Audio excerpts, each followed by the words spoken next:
আসসালামু আলাইকুম। নিশ্চয়ই সবাই অনেক ভালো আছেন। তো ইউসিএল এর ম্যাচ যারা যারা দেখছেন তারা অলরেডি জেনে গেছেন বার্সেলোনা ম্যাচ হেরে গেছে। ওইদিকে ম্যানচেস্টার সিটি ইন্টার মিলানের সাথে ড্র করছে। আর মোটামুটি যারা বড় বড় দল ছিল, জেতার কথা ছিল, জিতে গেছে, যদিও আর্সেনাল ড্র করছে।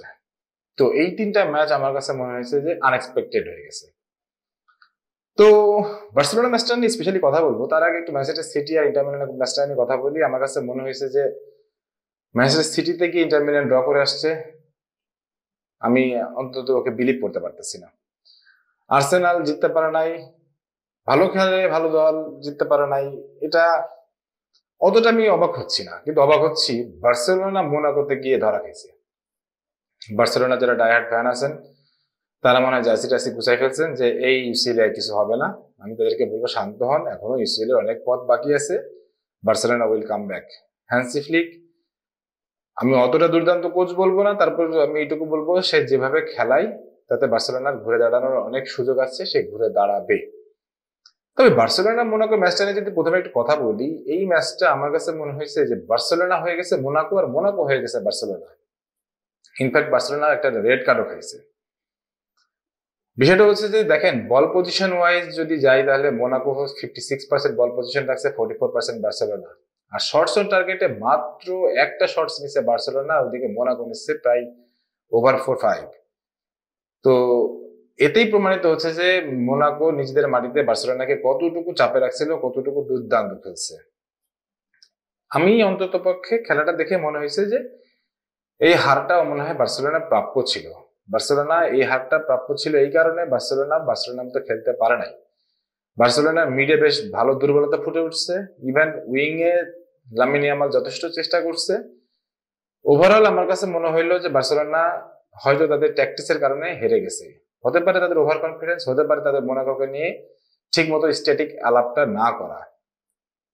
এখন এই মানে পরাজয়টা বার্সেলোনাকে অনেকদিন ভোগাবে, কারণ বার্সেলোনার সামনে যেসব ম্যাচগুলো আছে আরো বেশি টাফ হয়ে যাবে, কারণ বার্সেলোনা মানসিকভাবে কিছুটা পিছিয়ে থাকবে এবং অন্যান্য দলগুলো মানসিকভাবে এগিয়ে যাবে, কারণ মোনাকো তাদের সাথে ম্যাচ জিতে নিছে। তো এই জায়গাটা থেকে আমার কাছে মনে হচ্ছে যে ইউসিএল এবার জমে যাচ্ছে, একসময় জমে ক্ষীরও হয়ে যাবে। ওই ক্ষীর আপনাদের খাইতেও হবে, খাইতে ভালোও লাগবে। But UCL is like that. UCL এরকমই, ইউসিএল এভাবেই খেলা হয়। আর Manchester City Inter Milan draw করে ফেললো, আর্সেনাল ড্র করে ফেললো, এই ব্যাপারগুলো কিন্তু পরবর্তীতে আরো বেশি দুর্দান্ত হয়ে যাবে এবং এমন হবে যে বড় বড় দলগুলো টপাস করে বাদ পড়ে যাবে। ওই যে একটা ডায়লগ আমাদের দেশে প্রচলিত হয়ে গেছে, টুপ করে ফেলে দিয়া, ওই যে টুপ করে পড়ে যাবে অনেক বড় বড় দল। ওই বড় বড় দলগুলো পড়ে যাওয়ার দেখার মধ্যে এক ধরনের মজা আছে, আবার ছোট ছোট দলগুলো উঠে আসবে, এটাও মজা আছে। বায়ার লেভারকুসেন 4 গোলে জিতে গেছে, এটাও যেমন মজা দিচ্ছে, তেমন আবার এটাও মজা দিচ্ছে না বার্সেলোনা হেরে গেছে।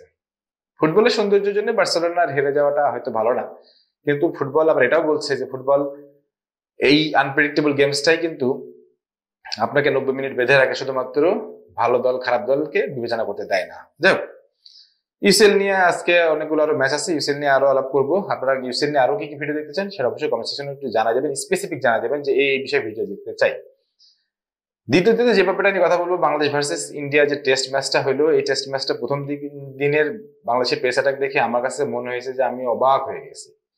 পাকিস্তানে তো ভালো করছে, কিন্তু ইন্ডিয়ার ছয়লে গিয়ে যেভাবে করলো আমি জাস্ট বলবো দুর্দান্ত। পরবর্তীতে পিচ হয়তো টার্নিং কন্ডিশনে অ্যালাউ করছে, যার জন্য ফার্স্ট বলটা ওইভাবে ধরে নাই, কিন্তু আমাদের স্পিনারও অতটা কাজ করতে পারে নাই।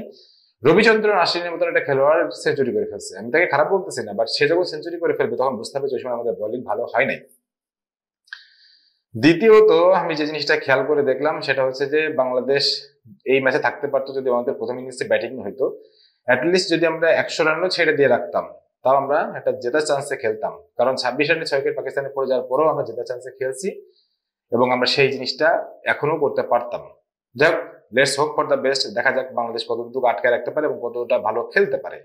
আমরা ড্র চাই না, আমরা কিছু চাই না, আমরা জিততে চাই, কারণ এখন আমাদের জেতার মানসিকতা তৈরি হচ্ছে, আমরা জিততেই চাই। এবার ইন্ডিয়ান দর্শকদের নিয়ে কয়েকটা কথা বলবো। আমার এই চ্যানেলে অনেকগুলো ইন্ডিয়ান দর্শক আছে, তাদেরকে নিয়ে বলবো, দাদা আপনারা যেভাবে আমাদের আমাদের দর্শকদের সাথে আপনাদের মাটিতে আচরণ করেন, এই আচরণগুলো একদম বন্ধ করে দেন। আমি আপনাদের রিকোয়েস্ট করব, ভালো আচরণ করেন, না হলে কিন্তু আপনারা যখন আপনাদের টিম যখন আমাদের দেশে খেলতে আসবে, আপনারা যদি দর্শক হয়ে আসেন, আপনারা ভালো আচরণ পাবেন না। এটা আমি দায়িত্ব নিয়েই বলতেছি। Enough is enough. আমাদের দর্শকদেরকে যেভাবে গালিগালাজ করেন, মারধর করেন, আমাদের কার্টুন ছিঁড়ে ফেলেন, এভাবে জিনিসটা যদি করতে থাকেন, আপনাদের সাথে যে প্রতিবেশী সুলভ আচরণটা আছে সেটা আচরণটা আমরা আর রক্ষা করতে পারবো না, রক্ষা করব না। কারণ আমরা স্বাধীন সার্বভৌম রাষ্ট্র, আমরা যে কোনো জায়গায় গেলে সম্মান পেতে চাই, আমরা ওখানে গিয়ে মারামারি করতে চাই না।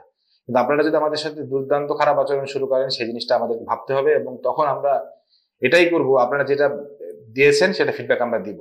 আপনাদের দেশের খেলোয়াড়রা আমাদের দেশে খেলতে আসবে, সো এটা মাথায় রাখেন যে আমাদের দর্শকদের সাথে যেন খারাপ আচরণ না হয়, এটা আমি আপনাদেরকে অনুরোধ করছি।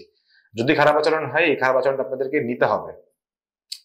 যাই হোক, এই ব্যাপারটা নিয়ে হয়তো আমি একটু হার্শ ভাষায় কথা বললাম, বাট ব্যাপারটা হচ্ছে যে যখন আমাদের জাতীয়তাবাদের প্রশ্ন, আমাদের দর্শকদের সিকিউরিটির প্রশ্ন, সেই জায়গাটায় আমরা আর কোনো ছাড় দিতে রাজি না। যাই হোক, আপনারা তখন আপনারা আমাকে যারা দেখলেন, আপনাদের আমার চ্যানেলে আর কোন কোন স্পোর্টস বা কোন কোন বিষয় আপনার জানার আছে বা কোন কোন বিষয় নিয়ে ভিডিওগুলো দেখতে চান, সেটা অবশ্যই একটু কমেন্ট সেকশনে একটু লিখে ফেলেন। আমি সেগুলো জানতে চাই, আপনাদের মতামত জানতে চাই, আপনাদের নিয়ে আমি ভিডিওগুলো করি, সেগুলো করতে চাই। যারা আমাকে এতক্ষণ দেখলেন, সবাই ভালো থাকবেন, সুস্থ থাকবেন, আর দয়া করে একটু চ্যানেল সাবস্ক্রাইব করে নিন। সবাই ভালো থাকেন, সুস্থ থাকেন, আল্লাহ হাফিজ।